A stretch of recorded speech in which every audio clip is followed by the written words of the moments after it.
أعوذ بالله من الشيطان اللعين الرجيم. بسم الله الرحمن الرحيم.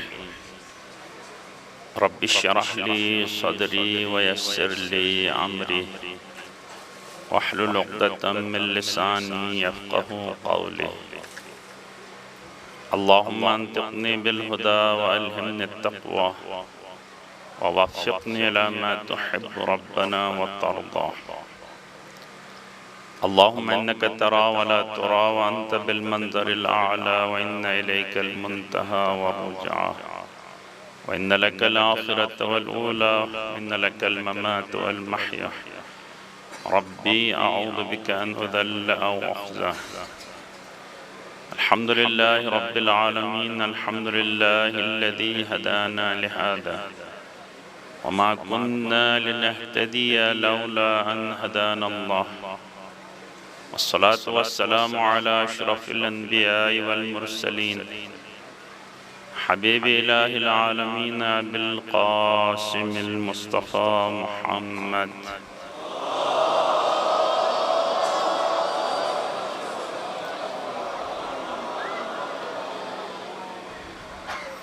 وعلى أولاده الطيبين الطاهرين المعصومين المظلومين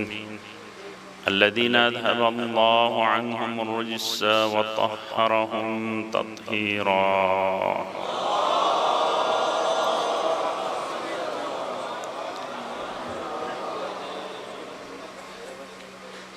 ولعنة الله على أعدائهم من الآن إلى قيام يوم الدين.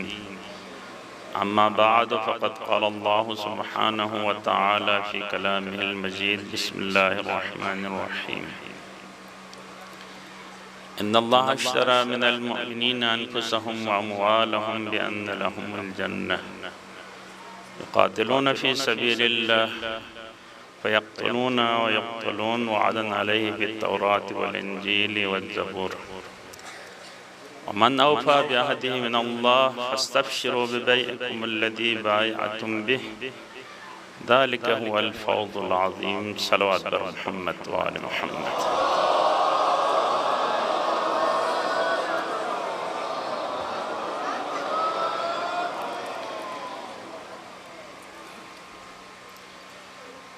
خداوند تبارک و تعالیٰ کی حمد و ثنا اور محمد و آل محمد علیہ السلام پہ درود و سلام کے بعد، سب سے پہلے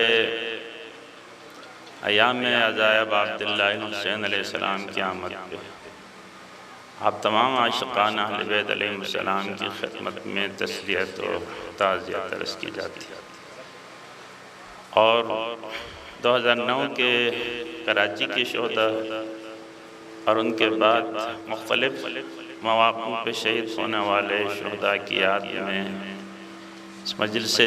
عزا کا اور پروگرام کا اہتمام ہوا ہے. منتظمین کا تہ دل سے شکریہ اور قدردانی کی جاتی ہے. اور محفل میں موجود تمام علماء کرام، سادات اعظام اور اکابرین ملت اور نوجوانان قوم کا تہ دل سے شکریہ اور قدردانی کی جاتی ہے. صاحب شریعت حضرت محمد مصطفیٰ صلی اللہ علیہ وآلہ وسلم خدا کی طرف سے دین حق کا پیغام لے کے اس دنیا میں آئے اور ہمارے درمیان یعنی مسلمانوں کے درمیان صرف 23 سال انہوں نے زندگی گزاری اور ان 23 سالوں میں اتنی انہوں نے جد و جہد کی کہ اسلام تقریباً جزیرۃ العرب میں پھیل چکا تھا اور پھر پہلی صدی میں پوری دنیا کے دروازوں پہ اسلام نے دستک دیے. شہنشاہ ایران مغلوب ہوئے، کیسر و کسرا کو شکست ہوئی، یورپ اور ایران اور اطراف و اکناف کے علاقوں تک اسلام کی روشنی پھیلی. اس اسلام کے پھیلنے میں بہت سارے عوامل کار فرما ہیں، لیکن ان عوامل میں سے جو بندے حقیر کی ناقص عقل میں جو عامل سب سے بڑا عامل ہے جس کی وجہ سے اسلام تیزی سے پھیلا، وہ عامل ہے عامل جہاد، شہادت کا جذبہ اور جہاد کا شوق، اور جان فشانی راہ خدا میں مال کے ذریعے سے اور اپنے نفس کے ذریعے سے۔ آپ سب جانتے ہیں رسول خدا مکے کی سرزمین میں 13 سال وقت گزار چکے ہیں اور مدینے کی سرزمین میں 10 سال وقت گزارے۔ مکے کی سرزمین میں پیغمبر ہوں یا ان کے پیروکار مسلمان ہوں، بہت اذیتناک زندگی گزار چکے ہیں، بہت سخت زندگی گزار چکے ہیں، طرح طرح کی اذیتیں دی گئی، شعب ابی طالب میں محصور کیا گیا، اقتصادی بائیکاٹ کی گئی پیغمبر ان کے ماننے والوں سے، اور پھر مسلمانوں کو بری طرح زد و کوب کیا گیا۔ اس نئے نور کو بجھانے کے لیے کوئی کسر نہیں چھوڑی گئی، لیکن جب رسول خدا مدینے میں آئے 10 سال زندگی، وہاں پہ پیغمبر کا طرز عمل مختلف تھا۔ ابھی آگے 1 سال کا وقت گزرا تھا دوسرے ہجری میں، پیغمبر پاک نے خود اپنے طرف سے اعلان کیا کہ ایک قافلہ ابو سفیان کی سرکردگی میں مکے کی طرف جا رہا ہے، تجارت یعنی مکے سے شام کی طرف جا رہا ہے۔ پیغمبر پاک نے اعلان کر دیا کہ ہم اپنے اموال کی تقاض کے لیے جو مکے میں رہ گئے تھے ہجرت کے وقت، انہوں نے قبضہ کیا ہے، اب آئیں ہم اپنے اموال کون سے اس راستے پہ اٹھائیں گے کہ ان کے ساتھ جنگ کر کے ان کے تمام کاروان میں مال تجارت جو تقریباً اس زمانے کے 50,000 دینار کے برابر تھا، 1,000 اونٹوں کے پر لادہ ہوا تھا، 313 مجاہدین نکلے اور صرف 3 ان کے پاس جو 70 اونٹ تھے، 3 گھوڑے تھے، چند تلواریں تھیں، اور جنگ کے لیے بھی نہیں آئے تھے۔ 950 بڑے بڑے پہلوانوں پہ مشتمل مکے کے مشرکین اور قریش کے لشکر کو شکست فاش دی، 70 افراد قتل کیا اور 70 کو گرفتار کر کے لائے۔ اور پھر اس کے بعد اسلام کا ابوہت لوگوں کے ذہنوں میں بیٹھ گیا کہ یہ اسلام والے بہت خطرناک ہیں، ان کے ساتھ نہیں چھیڑا جا سکتا۔ بعد میں اگلے سال انہوں نے بدر کا انتقام لینے کے لیے احد میں آئے، وہاں پہ بھی جب تک مسلمان اپنے قیادت، اپنے رہبر، اپنے امام، اپنے رسول کے فرامین کے مطابق زندگی کرتے رہے، ابتدائی مرحلے میں دشمن کو بری طرح شکست دے چکے تھے، لیکن بعد میں جب مسلمانوں کے دلوں میں دنیا کی محبت آ گئی، پیسے کا شوق آیا، مال جہاد، مال غنیمت اکٹھے کرنے کی خاطر انہوں نے پیغمبر کے فرامین کو پس پش ڈال دیا۔ نتیجے میں جیتی ہوئی جنگ ہار میں بدل گئی، تقریباً 70 مسلمان وہاں پہ بے دردی سے شہید کیے گئے۔ اب مدینہ کی اور اس کے بعد خصوصاً جنگ خندق میں 10,000 کا لشکر اکٹھے ہو کے پورے اسلام کو نابود کرنے کے لیے وہاں پہ حملہ آور ہوئے تھے، تو پھر وہاں پہ اسلام نے انہیں ایسی شکست دی کہ پھر اس کے بعد اب کسی نے جرأت نہیں کی کہ مسلمانوں کے اوپر حملہ آور ہوں۔ اب یہ اسلام تھا، جہاں چاہتے تھے وہاں پہ جا کے اسلام کو نافذ کرتے تھے اور پچھاڑ کے رکھتے تھے۔ اب یہ دو مکے میں 13 سال پیغمبر پاک رہے اور مدینے میں 10 سال رہے۔ مدینہ کی 10 سال میں 84 جنگیں ہوئی کم و بیش، اور ہر جنگ میں تقریباً مسلمانوں کو فتح اور کامیابی ملی ہے، لیکن مکے کی سرزمین میں وہی مسلمان تھے 13 سالوں تک پستے رہے، یہاں تک کچھ افراد نے حبشہ ان کی ظلم اور بربریت سے بچنے کے لیے حبشے کی طرف ہجرت کی،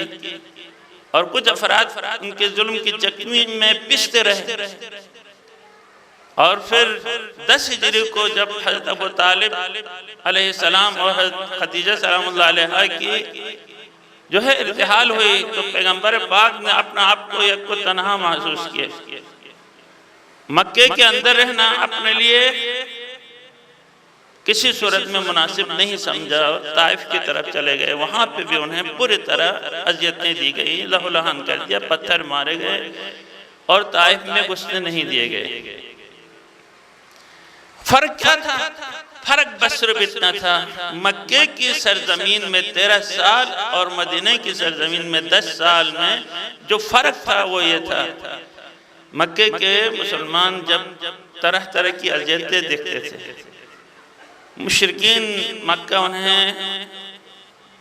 ستاتے تھے، مارتے تھے، پیٹتے تھے، محروم کر دیتے تھے، تو وہ رسول خدا کی خدمت میں آتے تھے، یا رسول اللہ ہمیں اجازت دیجیے کہ ہم بھی ان کے ساتھ مقابلہ بے مثل کریں، وہ ہمارے ساتھ جیسے سلوک کرتے، ہم کمزور ہیں، ناتواں ہیں، لیکن اس کے باوجود ہم ان کے ساتھ ایک حد تک مقابلہ کر سکتے ہیں، اب ہمیں اجازت دیجیے ہم ان کے ساتھ لڑیں، وہ سلوک کریں جو سلوک انہوں نے ہمارے ساتھ کیا ہے۔ تو پیغمبر پاک کہتے تھے صبر۔ اس وقت ہمیں کوئی ان کے ساتھ لڑنے کا کوئی حکم نہیں ملا ہے، وَمَا يَنْطِقُ عَنِ الْهَوَىٰ إِنْ هُوَ إِلَّا وَحْيٌ يُوحَىٰ، پیغمبر بات نہیں کرتے تھے، حکم نہیں دیتے تھے، کوئی اپنی طرف سے کوئی حکم نافذ نہیں کرتے تھے جب تک خداوند تبارک و تعالیٰ کی طرف سے وحی نہیں ہوتی۔ بس فرق یہ تھا، مکے کی سرزمین میں 13 سال کے دوران حکم جہاد نہیں تھا، صبر و تحمل کرنا تھا، برداشت کرنا تھا، اپنی مظلومیت کے ذریعے سے اپنے دین کو آگے پھیلانا تھا۔ کسی نے بھی خود سرانہ کوئی اقدام نہیں کیا اپنی طرف سے، تابع تھے رسول خدا کے حکم کے، لہٰذا بڑی مشکل سے وہ وقت گزرا، لیکن جب مشرکین مکہ نے رسول خدا کا کام تمام کرنے کے لیے مشترکہ 50 قبائل پہ مشتمل انہوں نے قاتلوں کا ایک دہشت گردوں کا گروہ تیار کیا، اور جو پیغمبر کے گھر پہ شبخوں مارے اور پیغمبر کا کام تمام کرے۔ اب خداوند تبارک و تعالیٰ کی طرف سے وحی ہوئی، اور پیغمبر پاک جو ہے مولا کائنات کو اپنی جگہ پہ جانشین بنا کے وہاں سے مدینہ کی طرف ہجرت کرنے پہ مجبور ہوئے، اور مدینہ میں آنے کے بعد حکم جہاد کے لیے جو سب سے پہلی آیت نازل ہوئی علماء کے نظریات کے اختلاف کے ساتھ، 3 آیات ہیں قرآن مجید کے اندر، کہ سب سے پہلے جہاد کا حکم لے کے جو آیت نازل ہوئی ہے وہ یہی آیت جو سورہ توبہ کی 111 نمبر کی آیت ہے، جس کی تلاوت کا شرف آپ کی خدمت میں حاصل ہوا خطبے کے سرنامے کے طور پہ، جس میں اللہ تعالیٰ فرماتا ہے ان اللہ اشترى من المؤمنین انفسهم واموالهم بان لهم الجنہ، خداوند تبارک و تعالیٰ سے مومنین کی جان بھی خریدتا ہے، اس کی مال بھی خریدتا ہے، عوض میں بان لهم الجنہ، انہیں جنت دیتا ہے، یعنی مال اور جان خرید کے ان کے عوض میں اللہ پاک ان کو جنت سے نوازتا ہے۔ یہ کون ہے مومنین جن کی جان اور مال اللہ تعالیٰ خریدتا ہے؟ کہا یقاتلون فی سبیل اللہ، جو راہ خدا میں لڑتے ہیں، جنگ کرتے ہیں، قتال کرتے ہیں، اور نتیجے میں فیقتلون ویقتلون، یا وہ کافروں کو قتل کرتے ہیں یا شہید ہوتے ہیں، یقتلون یا خود قتل ہو جاتے ہیں۔ اب یہ جو خداوند تبارک و تعالیٰ نے معاملہ پیش کیا کہ راہ خدا میں جان اور مال کے ذریعے سے جہاد کے عوض میں جنت ملے گی، یہ وعدن علیہ حقا فی التوراۃ والانجیل والقرآن، یہ وعدہ الہی ہے جو حق کا وعدہ ہے، جو تورات میں بھی ہے، انجیل میں بھی ہے اور قرآن میں بھی ہے۔ وَمَنْ أَوْفَى بِعَهْدِهِ مِنَ اللَّهِ، کون ہے جو خداوند تبارک و تعالیٰ سے زیادہ اپنے وعدوں کو نبھانے والا کون ہے؟ سب سے زیادہ خداوند تبارک و تعالیٰ ہی، جو انہوں نے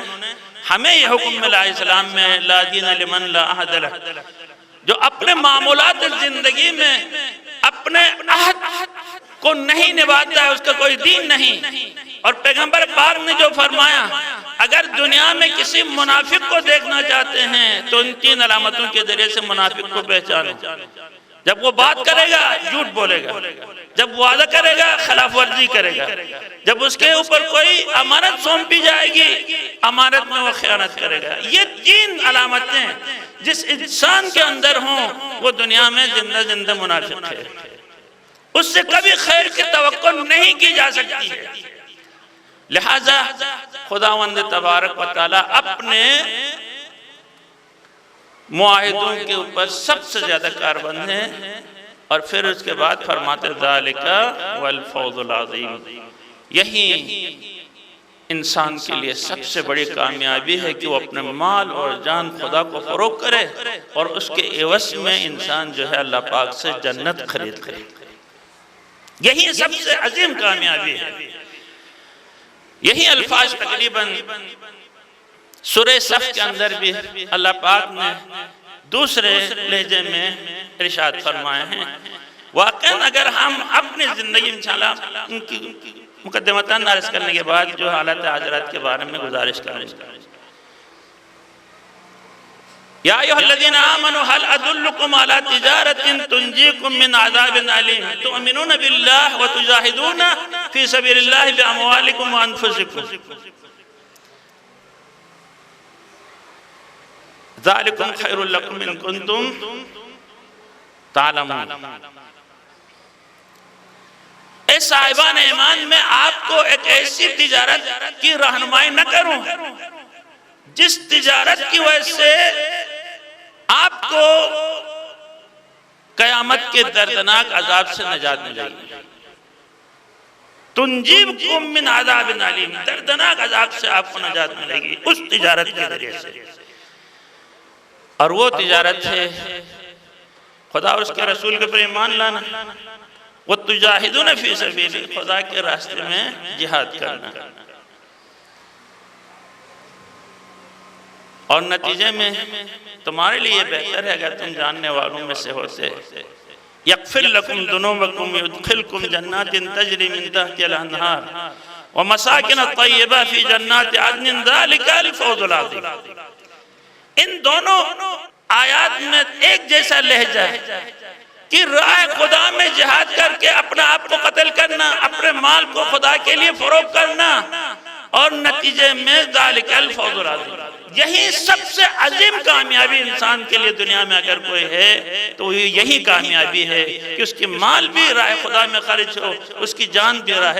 خدا میں خرچ ہو۔ جب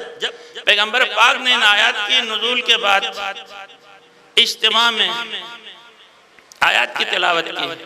سورہ توبہ کی 111 نمبر کی آیت کی جب تلاوت کی تو ایک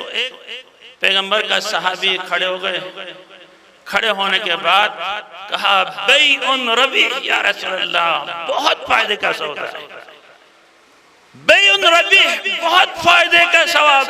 بہت ثواب کا فائدہ اور بہت فائدے کا سودا ہے۔ لا نقیل ولا نستقیل، اب میں اس سودا کو کرنے کے بعد نہ میں خود اس معاملے کو ختم کر سکتا ہوں، نہ کوئی مجھ سے معاملہ ختم کرنے کا تقاضا کرے تو میں اس کو مثبت جواب دے سکتا ہوں۔ یہ معاملہ ہو چکا ہے، اب اللہ پاک کے ساتھ ہمارا یہ وعدہ ہے کہ ہم وہی سودا پہ برقرار رہیں، نہ اس پر سودا کو ختم کریں اپنی طرف سے، نہ اللہ پاک ختم کرے تو ہم راضی ہو جائیں۔ فَاسْتَبْشِرُوا بِبَيْعِكُمُ الَّذِي بَایَعْتُم بِهِ، بس اس معاملے جو معاملہ آپ کے ساتھ خداوند تبارک و تعالیٰ نے انجام دیا اس پہ خوشحال رہو، چونکہ یہ عظیم سودا ہے اور عظیم کامیابی ہے۔ اب سنیں، توجہ سے سماعت فرمائیں کہ دنیا کے جو حالات ہیں، آپ نے عالم اسلام کو دیکھ لیا اس زمانے میں کہ جہاد کے سائے میں اسلام پھیل گیا پوری دنیا پر، اور پھر اس کے بعد اب آج سے تقریباً 47 سال پہلے ایران کے اندر ایک انقلاب آیا۔ اس انقلاب میں واقعاً لوگوں نے اپنی جان اور اپنے مال کو اور اپنے عزیزوں کو، اپنے نوجوانوں کو انقلاب کے راستے پہ قربان کر دیا، اور یہ قربانیوں کا سلسلہ ختم نہ ہونے والا سلسلہ ابھی تک جاری ہے۔ ایران پہلے بھی ایک مقتدر حکومت تھی، جب شہنشاہ کے زمانے میں ایران کے نام پہ 2500 سالہ شہنشاہیت کا ایک سلسلہ شروع سے چلتا آ رہا تھا، ایک مہذب کلچر وہاں پہ، بہت اچھے لوگ تھے۔ آپ شہنشاہ کے زمانے میں جب انہوں نے 2500 سالہ شہنشاہیت کا جشن منوایا، اس وقت پوری دنیا کو وہاں پہ بلا کے انہوں نے جو اپنے کرتب دکھایا، اپنے فن کا مظاہرہ کیا، اپنے عزم اور ارادے کو لوگوں کے سامنے آیا کر دیا، سب حیران رہ گئے۔ یورپ والے آ کے حیران رہ گئے کہ ایران کی سوچ فکر کتنی عظیم ہے، بلند۔ لیکن امام خمینی نے جب انقلاب برپا کیا، اس انقلاب کے راستے میں 15 سال تک جدوجہد، اس جدوجہد کے نتیجے میں انقلاب کامیاب ہوا۔ انقلاب کامیاب ہونے کے بعد 2 سال میں معاملات مملکت کو سیٹل کرنے میں 2 سال لگے، اور اسی 2 سال کے دوران چونکہ ایک انقلاب آیا تھا، ایک مقتدر حکومت تھی، اور انہوں نے سارا سرمایہ لوٹ کے چلے گئے تھے، فوج بھی تتر بتر تھی، اور اسی دوران بھی سنبھلنے نہیں پائے تھے، چونکہ امام خمینی کی انقلاب اکیلا مسلمانوں میں سے وہ اسلامی نظریات کے حامل مجاہدین نہیں تھے انقلاب کے راستے میں۔ شہنشاہ کی مخالفت میں بہت سارے گروہ مل کے شہنشاہ کو ہرایا تھا اور گرایا تھا۔ ان میں سے کمیونسٹ بھی تھے، ان میں سے جو ہے سیاسی طرز عمل پہ ایمان رکھنے والے لوگ بھی تھے، ان میں اسلامی شعور اور جذبہ رکھنے والے افراد بھی تھے۔ لیکن جب انقلاب کامیاب ہوا تو امام خمینی چونکہ ایک سربراہ ہونے کے ناطے، ایک امام ہونے کے ناطے، انہوں نے جو ہے اسلام کو سب سے آگے رکھا، اور آگے رکھنے کی وجہ سے وہ اپنے انقلابی ساتھی جو ساتھ تھے، انہوں نے امام خمینی کی مخالفت کی۔ آج تک یہ مجاہدین خلق کے نام سے یہ خود امام خمینی کے دائیں بائیں بیٹھنے والے تھے۔ یہ بنی صدر جو سب سے پہلے جمہوریہ اسلامی ایران کے صدر تھے، یہ امام خمینی کے انقلاب میں بھرپور انداز میں حصہ لینے والے افراد میں سے تھے، تبھی تو اس کو حکومت اسلامی کا سربراہ اور صدر بنایا گیا تھا۔ لیکن بعد میں چونکہ ان کے نظریات اسلامی نہیں تھے، یا وطنی یا جمہوری یا دنیا میں اپنے مملکت کو ترقی دینے کے لیے مختلف شہنشاہ کو گرا کے کچھ اپنے مملکت کے لیے اپنے انداز میں وہ خدمت کرنا چاہتے تھے، نتیجے میں آپ نے دیکھا کہ انہوں نے جنگ کے دوران بھی، جنگ سے پہلے بھی اور جنگ کے بعد بھی شہید مطہری جیسے عظیم فیلسوف کو شہید کیا گیا، مساجد کے اندر دھماکے ہوئے، شہدائے محراب شہید کر دیے گئے۔ یہ باہر سے کسی نے آ کے شہدائے محراب کو شہید نہیں کیا تھا، یہ وہی کل تک شاہ کو ہرانے میں گرانے میں ساتھ ساتھ چل رہے تھے۔ اب جب ان کو اپنے حکومت نظر نہیں آئی یا حکومت میں ان کا حصہ اسی طرح نہیں ملا جو وہ چاہتے تھے، نتیجے میں خود انقلابیوں کو ختم کرنے کی کوشش کی، اور پھر انقلابیوں کو ختم کرنے کے لیے انہوں نے جو حربے استعمال کیے،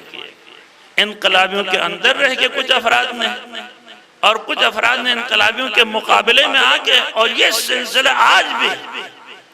جاری ہے۔ جو آپ دیکھ رہے ہیں اس وقت ایران کو جو سب سے زیادہ نقصان پہنچا ہے وہ انقلاب امام خمینی کا نام لینے والے افراد انقلاب کے اندر ہوتے ہوئے انقلاب کو نقصان پہنچا رہے ہیں۔ یہ سب سے مشکل مرحلہ ہے جو اس وقت ایران اس دور سے، اس حالات سے گزر رہا ہے۔ لیکن علاوہ تمام اس وقت عالم اسلام کے لیے بالخصوص اور پوری دنیا کے لیے بالعموم اسلام کا ایک نیا چہرہ، ایران کا ایک نیا چہرہ سامنے آیا ہے۔ آج پوری دنیا کی تمام طاقتیں، چاہے ان کا تعلق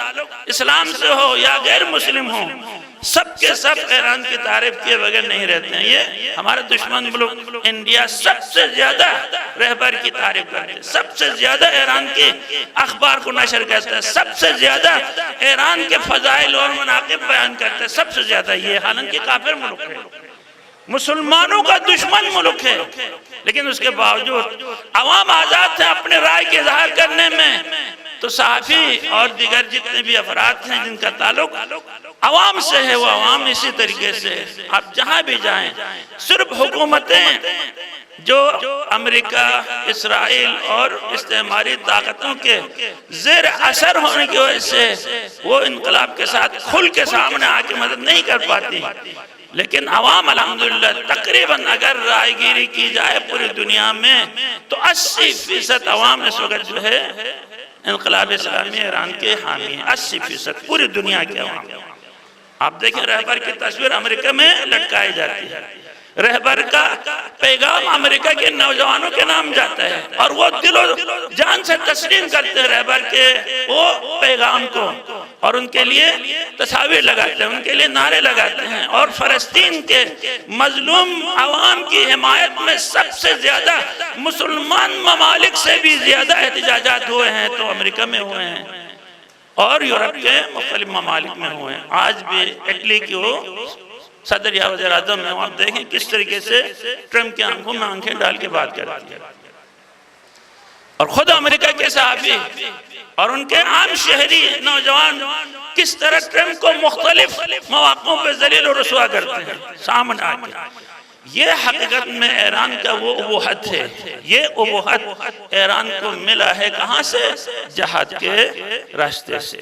انہوں نے جہاد کا جو راستہ اختیار کیا، جو دشمن کے سامنے ڈٹنے کا راستہ اختیار کیا، ہزاروں لاکھوں شہداء دے گئے، اور آخر میں امام الشہداء خدا شاہد تھے، رہبر کی شہادت نے معاشرے کے اندر وہ اثر دکھایا جو اثر امام حسین علیہ السلام کی شہادت نے معاشرے کو دیا تھا۔ خود امام حسین علیہ السلام نے جو فرمایا تھا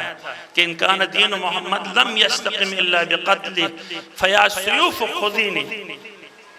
اگر دین محمد میرے قتل کے بغیر قائم نہیں رہ سکتے، تلواروں آ جاؤ مجھے اپنے لپیٹ میں مجھے قتل کر دو۔ اور پھر امام حسین علیہ السلام کا یہ فرمانا والحیات مع الظالمین الا برما، ظالم کے ساتھ زندگی گزارنا ننگ و عار ہے، اور اس راستے میں شہید ہونا عزت ہے، سعادت ہے، خوشبختی ہے۔ تو ایسے میں امام حسین علیہ السلام کی قربانی کا جو اثر ہوا تھا اس سے پہلے والی اقوام کے اوپر، اور رہبر معظم کی شہادت کا اثر اس کے بعد والے قوم کے اوپر وہی ہوگا جو امام حسین کی شہادت کا اثر تھا۔ نئی قومیں جنم لیں گی، نئی نظریات پہ، نئی تھیوری امام خامنائی کی نظریے پہ، مملکتیں اپنے ملک کو مضبوط کرنے کے لیے نئی تھیوری پہ کام کریں گے۔ ابھی اسی وقت آپ دیکھیں حالت حاضرات کا مشاہدہ کریں کہ سعودی عرب کا ولی عہد کہتا ہے کہ ہمیں کون روک سکتا ہے ایٹم بم بنانے سے، اور کیوں روکا جاتا ہے؟ ایران کو یہ حق ہے کہ وہ ایٹم بم بنائیں، اگر ایٹم بم اگر وہ بنا چکے ہوتے تو اسی طرح اس کے اوپر حملے نہ ہوتے جس طرح جن لوگوں نے ایٹم بم بنانے سے عقب نشینی کی۔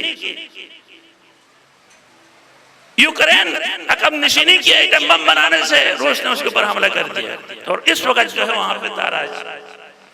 لیبیا نے ایٹم بم بنانے سے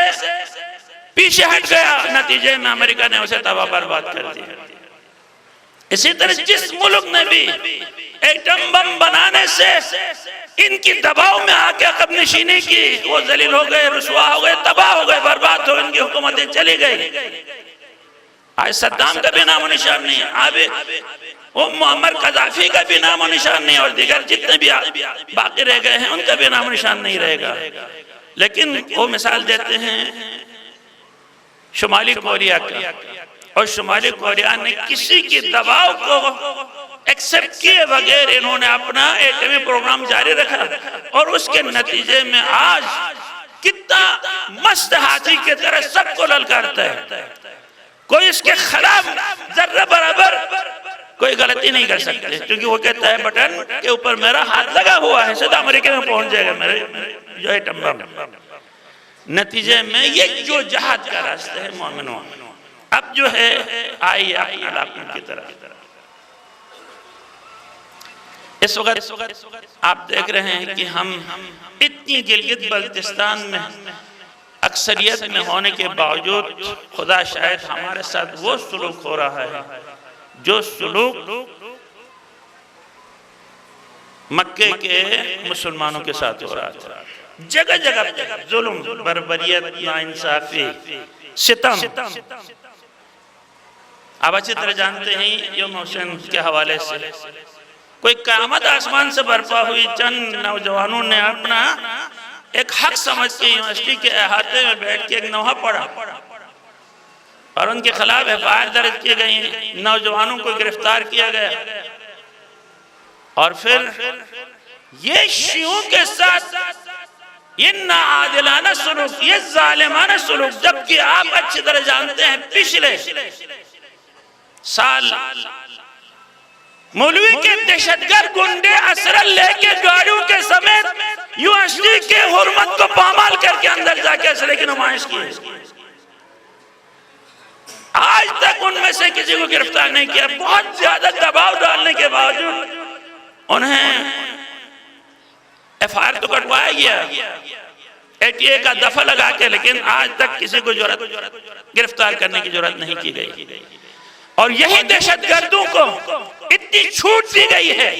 مولوی اور ان کے ہمکاروں اور دہشت گردوں کو اتنی چھوٹ دی گئی ہے، وہ جو چاہیں گلگت بلتستان میں وہی ہوگا۔ وہ جہاں سے جلوس گزرنے پہ روکنا چاہیں تو حکومت سب کے سب ان کے پاؤں میں جھکتی ہے کہ یہاں سے جلوس نہیں گزرے گا۔ یوم حسین اگر یونیورسٹی کے اندر منانے میں سب سے بڑی اگر کوئی رکاوٹ ہے، نہ انتظامیہ ہے، نہ حکومت ہے، نہ فوج ہے، نہ ادارے ہیں، سب سے بڑی رکاوٹ یہی مولوی اور اس کے چند انگوش شمار دہشت گرد ہیں۔ تکلیف ان کو ہوتی ہے چونکہ سعودی عرب سے اور امریکہ سے، اسرائیل سے پیسے یہ کھاتے ہیں آزاداری کو محدود کرنے کے لیے، آپ اچھی طرح جانتے ہیں۔ اور حکومت ان چند دہشت گردوں کو، مولویوں کو لگام دینے میں ناکام ہے۔ ان کے خلاف دہشت گردی کے دفعے بھی لگتے ہیں، اس کے باوجود کوئی گرفتار نہیں ہوتا۔ اور ہمارے بچے جا کے یونیورسٹی کے ہاتھے میں اگر کوئی معمولی سے پروگرام کرتے ہیں، غلطی کیا فرض کریں، ان کا حق تھا عرصے سے یوم حسین ہوتا رہا یونیورسٹی کے اندر، اور اچانک ان کے اوپر پابندی لگائی گئی، اور لگانے کے بعد ان کو یہ حق ہے کہ وہ اپنے حق کی واپس احقاق کے لیے انہیں احتجاج کرنے کا، اور اس طریقے سے یوم حسین کو یونیورسٹی کے احاطے میں زندہ کرنے کا حق ہے۔ لیکن کون سا انہوں نے اسلحے کی نمائش کی؟ کس کو مارا؟ کس کو زد و کوب کیا؟ ہزاروں پروگرام فحاشیہ اور منکرات پہ مشتمل اسی یونیورسٹی کے احاطے میں پروگرام ہوتے ہیں، وہاں پہ کسی کو کوئی تکلیف نہیں ہوتی۔ ایک حسین کا نام یونیورسٹی کے احاطے میں لیا جائے تو سب کو تکلیف ہوتی ہے اور فوراً ایکشن لیا جاتا ہے۔ تو لہٰذا ہمارے انجمن کا موقف یہ ہے کہ یا تو پھر اگر آپ کو گرفتار کرنا ہے تو ان تمام افراد جن کی درخواستیں ہم نے دی ہیں، جن کے خلاف FIR کٹے ہیں، وہ سب کے سب گرفتار کریں، یا پھر ان کو بھی چھوڑ دیں تاکہ نظام عادل قائم ہو، انصاف اور برابری کی بنیاد پہ یہاں پہ سب کے سب لوگ زندگی گزار سکیں۔ ایسا نہیں ہے کچھ افراد کے ہاتھ پیر باندھ دیے جائیں اور کچھ افراد کو کھلے اسلحے کی نمائش کرتے ہوئے دندناتے ہوئے پھریں۔ اسی طرح توہین کے نام پہ معمولی باتوں پہ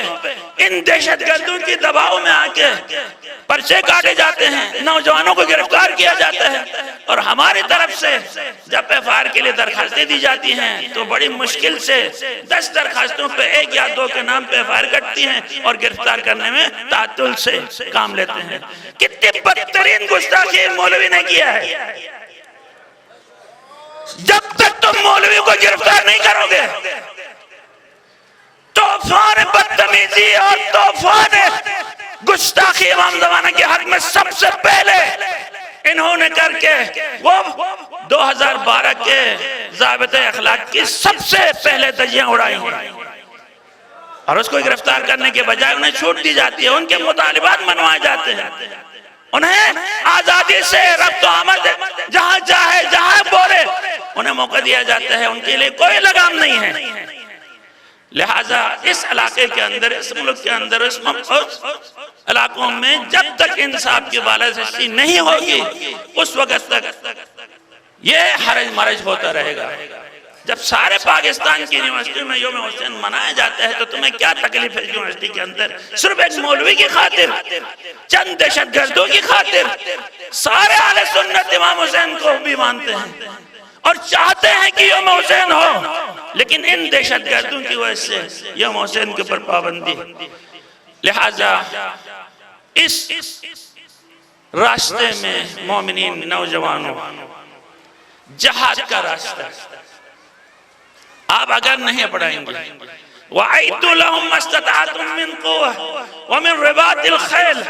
تُرْهِبُونَ بِهِ عَدُوَّ اللَّهِ وَعَدُوَّكُمْ۔ جب تک اپنے آپ کو آمادہ و تیار نہیں کرو گے ہر قسم کے حالات سے، اگر رہبر معظم ایٹمی طاقت کو حاصل کرنے کے لیے اپنے فتوے کے مطابق انہوں نے کوشش نہیں کی، لیکن خاموش ہاتھوں پہ ہاتھ دھر کے بھی نہیں بیٹھے، جو جائز راستہ تھا اس میزائل ٹیکنالوجی، ڈرون ٹیکنالوجی میں کام کیا، اور نتیجے میں آج دیکھیں آپ پوری دنیا کو حیران کر دیا۔ ادھر سے امریکہ کے مقابلے میں امریکہ 82 حملے کرتا ہے تو ایران 85 حملے کرتا ہے اس کے اوپر۔ اسی طریقے سے آج گلگت بلتستان کے مومنین اب جو ہے آپ کے لیے حالات بہت سخت ہیں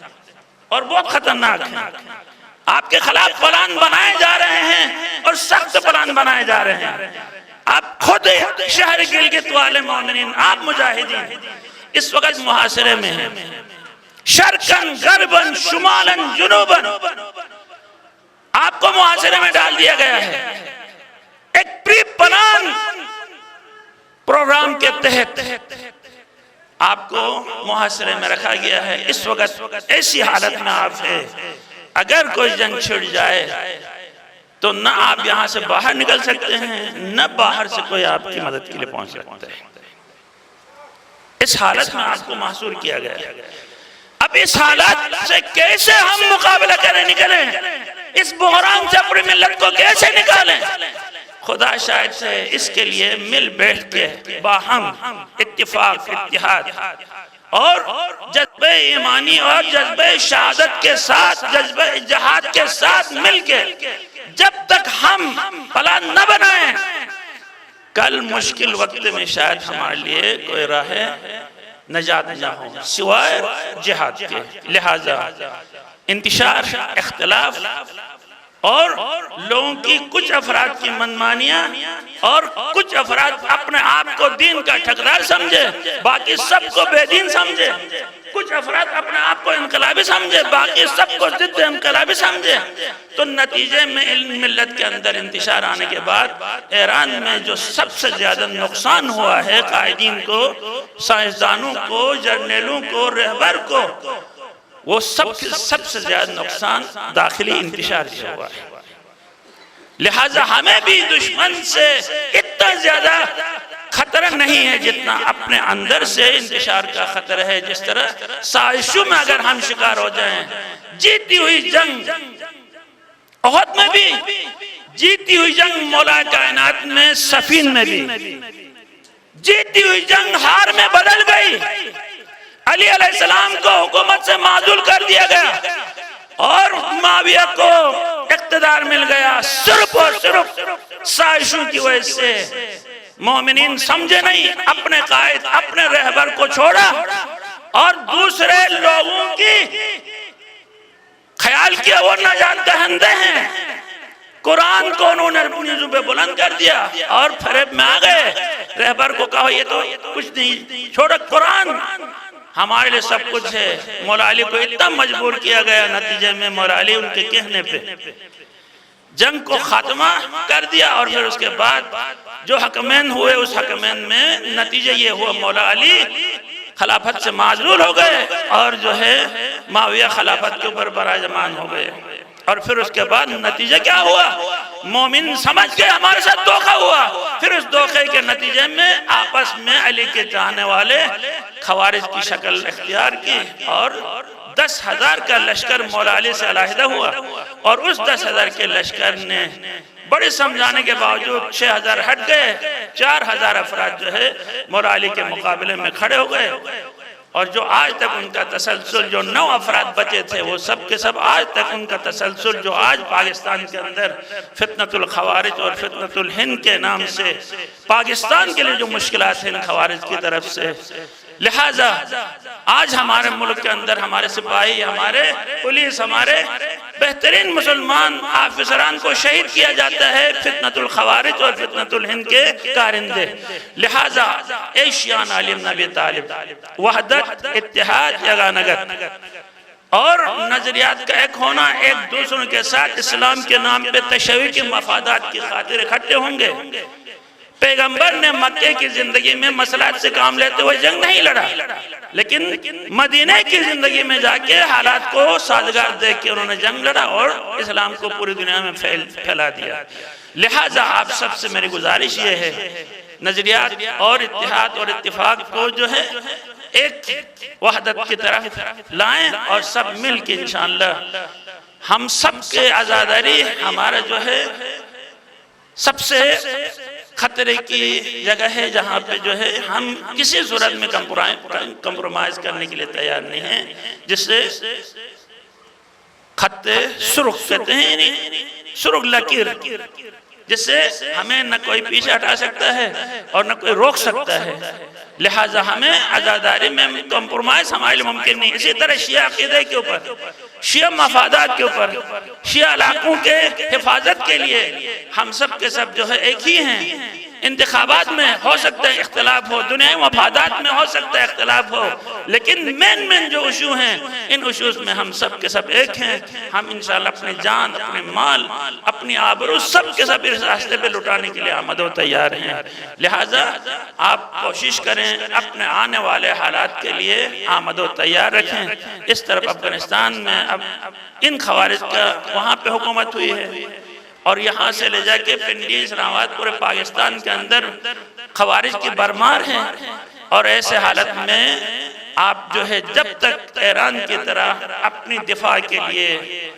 اپنے عقیدے کی دفاع کے لیے، اپنے ناموس کی دفاع کے لیے، اپنے وطن کی دفاع کے لیے جب تک آمدہ و تیار نہیں ہوں گے، کل مشکل وقت آئے گا تو شاید وہ مشکل وقت ہمارے لیے بہت خطرناک ہو سکتا ہے. لہٰذا نوجوانوں سے گزارش ہے آمدہ و تیار رہیں.